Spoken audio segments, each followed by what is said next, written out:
By the time I sit down, I already know how the practice performed, which projects moved, every team member who has gotten their priorities done for the week, and I didn't pull a single report.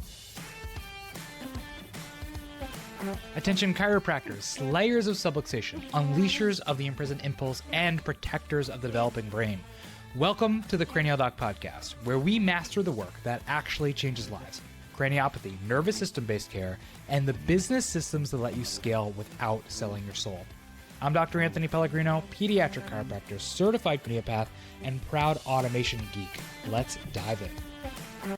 What's up, subluxation slayers? Most of the chiropractors that you know don't actually own a business. They own a job, right? And they don't have anything that works for them. They don't have CEO systems. They're stuck doing everything. And since you're listening to this podcast, there's a good chance that you are or on journey to become a CEO.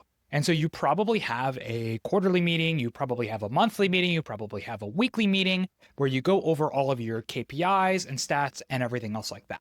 It's probably Monday on your lunch break, or at least it should be. And if you're not doing that, stop now and get that in action, okay? But because of that, you're probably starting Monday scrambling. So you and your team are pulling numbers, opening tabs, asking everybody what happened last week. And by the time you sit down for your meeting, you're either completely unprepared or you've spent an hour looking through everything, just getting oriented. And thank you to technology, that is how my life used to look. And now it is different. By the time I sit down, I already know how the practice performed, which projects moved, every team member who has gotten their priorities done for the week, and I didn't pull a single report. I didn't open Trello or Asana or Monday.com or whatever anything else you're doing. I didn't open our Google spreadsheet. I didn't write a single Slack message to anyone. So I want to walk you through what my actual week looks like, not because the tech is cool, which it freaking is, but because I want you to hear this and ask yourself one question. Where am I still gathering and driving when I should be sitting back and helping decide? Now, on Sunday night, my process actually starts. 4 a.m., I am asleep, and there is a workflow in N8N that fires. It reaches into Meta ads and our Google ads. It pulls everything from the last week automatically. Every campaign, every ad set, every group, spend, cost per lead, clicks, video engagement, search terms, landing page data, all of it. And it doesn't just drop the numbers into a spreadsheet. It writes the data specifically into my tracking sheet, which includes weekly totals. There's also totals that are pulled from the office and go into that sheet as well. And then what it does is it builds a full analysis prompt. AI analyzes all of that different data, puts everything in a Dropbox and also into my Slack. So whenever I get a chance to just review things, see how our marketing is going, and you could either do this, or if you have a sole dedicated marketing person, this can go to them. You're not starting from raw data. The questions that you ask every single week are already asked. You're seeing the response without clicking one button. You're spending 15 minutes agreeing or not with the AI analysis instead of spending 2 hours trying to understand everything, right? Trying to figure out, asking the questions back and forth, the same thing every week. You're not even going into Meta and Google and downloading the reports. That all happens automatically. The same thing every month. This happens at a deeper level. First Monday of every single month, a separate workflow pulls our Google Ads data, our Google Analytics traffic, our Search Console queries, our keyword data, site links, all organized, all ready for analysis. The point is that I'm not looking at dashboards. I'm not looking at a bunch of numbers. Every agency gives you those dashboards. The point is that the data arrives pre-organized and the right questions and analysis is already done. So what's being delivered to me is what I need to know and what recommended key action steps are based on that data and not me trying to figure it out myself. So then Monday morning, I have what I call the triple pulse. And this is absolutely the centerpiece of everything that I do, all the automation that happens in the back end, and allows me to be the most time-effective CEO that I possibly could be. There are 3 separate things that fire every single Monday, all from one workflow. So I use Trello for all project management. And at 8:30 a.m., N8N, which is the workflow system that I use. You could use Make or Zapier or anything else like that. It downloads every card that's on my Trello board on the project management list, okay? Every single list, every action that happened in the 7 days, who moved what, what's been sitting untouched, what's overdue. I get a briefing that tells me what the team's completed, what's stuck, what's been in the holding tank for the last 4+ weeks, and it pushes back on me. This has been parked for a month. Does it still make sense, or is it time to get rid of this? Every card name in the report that's Slack to me has a clickable link. So I'm not going in and going for Trello and looking at everything. It says, boom, this needs action. I click the link, it pulls up the card specifically. Here's what also gets interesting, which I love even more. That same workflow does the analysis and sends it to each team member in a personalized Slack DM from me. It reads the board, groups the cards by their person, and sends my office manager her cards, my associates their cards, and my VA their cards, so that they can all know and have a snapshot of how they were doing and know what they need to work on for the week. They get clarity without a meeting, and I get accountability without micromanaging. And nobody prepped anything. Then at noon, because we do our meeting at 1 p.m. on Monday, our weekly team KPI meeting, what happens is the team has already entered all of the information automatically into our weekly stat sheet, right? We have about 120 rows of different practice data and calculations and everything else like that. There's new patients by source, there's ROF stick rate, conversions, compliance, churn rate, PVA, collection, active patients, number of patients with cranial work.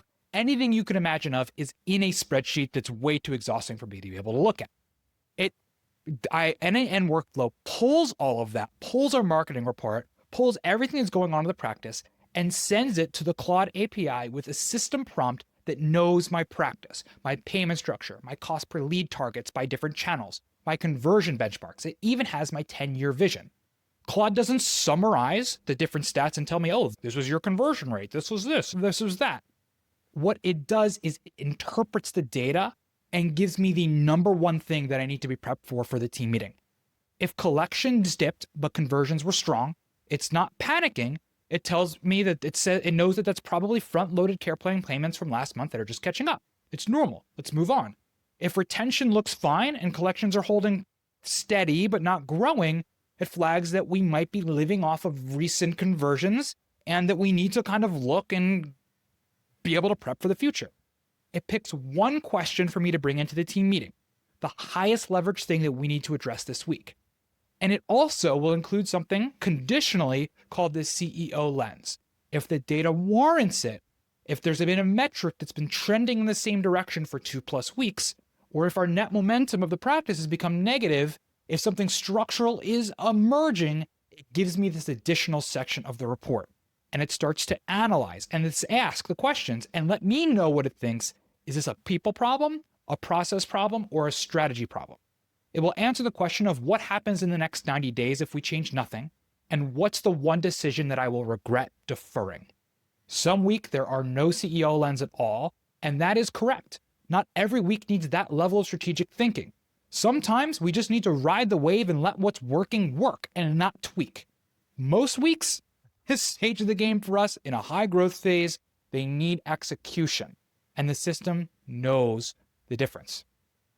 Then on Thursday, I've got another ad audit that happens. This is nice and easy, nice and quick. Another workflow fires that handles all of and looks at all of the performance from all of our ads from the week before. I told you we had a full ads report, and based off of that ads report, me and my team are adding new creative, replacing creative, changing headlines, changing budget, everything else like that, right?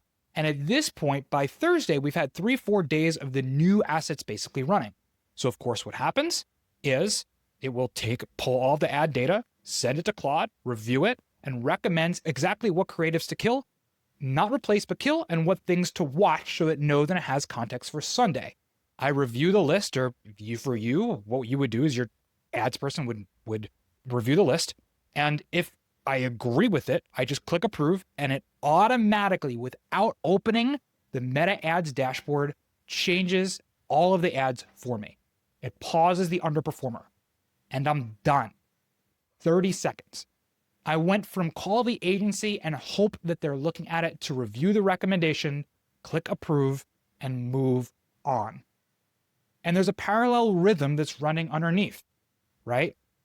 Dr. Allie, one of my associates, gets a Slack reminder on Thursday evening to enter in her weekly numbers into the form.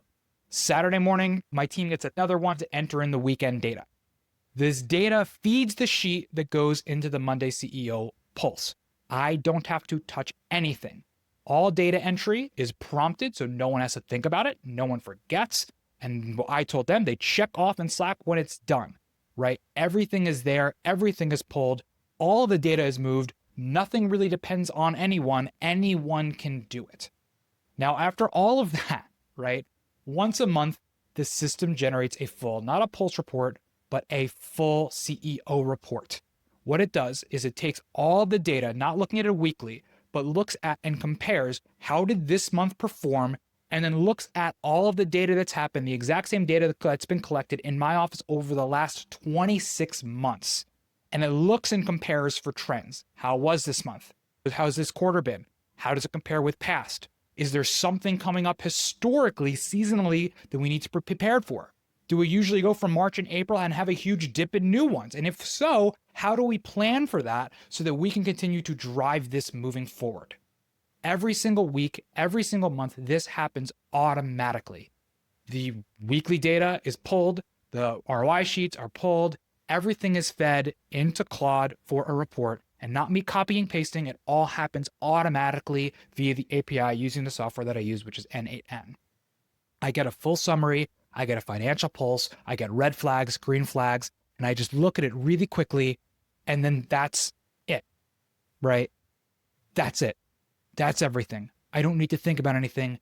I sit back, have technology and my team to report to me information so that I can be CEO and I can just help guide our growth. So you don't need to have this level of tech stack. I'm not here to brag or anything else like that. I'm just here to let you know what is possible today. I am really, really, really nerdy. I don't know how to code. I don't.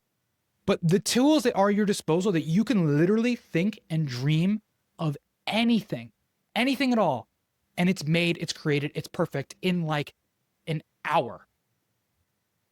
And this is what you can do. Again, the automation program that I make is called N8N. And if you use Claude, you can set up what's called MCP access, and it can literally download your current workflows and tell you exactly what's happening and exactly what needs to change if it doesn't work. I want you to start to think about what you can make easier, how you can elevate your time. What is it that you want to do in your office? How can you transition from being the bottleneck that needs to approve everything, that needs to think of everything, where your brain is constantly thinking about what has to happen, analyzing data and everything else, and how do you sit back, receive information, and help integrate that and make decisions? This process, helping to take over our ads, opening these spreadsheets, opening Trello, looking at everything else, used to take hours every single week. And I'm not a good person with hours, dropping balls constantly, pulling the ad reports, everything else like that. Now it all gets delivered to my inbox. It arrives in context. What I noticed in myself is that when I compressed my information gathering stage to 0, it allows me to just start thinking at a different level. I can stop reacting to individual data points and start looking for and seeing patterns. We can stop asking, well, what the heck happened last week? And start asking, what does this mean for where we're going? That's the CEO shift. And you don't need 16 workflows to make it happen. You just need to ask yourself one question. How much of your week is spent gathering versus deciding?